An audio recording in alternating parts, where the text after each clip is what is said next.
Hi, and welcome to the SellerSkills tutorial. In this video, you'll learn how to quickly update the inventory level when you receive new units.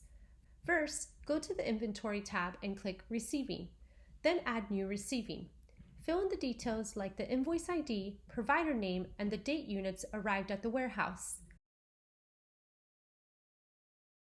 Use the search bar to find product listings you would like to update. Enter an identifier and pick the product from the list. You can add all new units in a row, one by one. Update the cost and quantity of every received item. Note that the app won't let you skip the step with the cost update. Make sure the information is precise to avoid overselling. Add notes providing any details your team might need for better stock management. Click Save to update received items.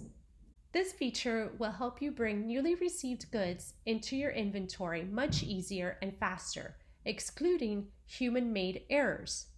The current count of goods you have on hand will be automatically updated in your inventory.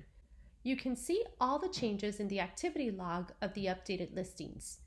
You will have information about the date of the modifications, unit quantity, and status changes. It will also trigger the inventory update on all integrated sales channels. Follow us to learn more about SellerSkills and how we can help you manage your e-commerce store.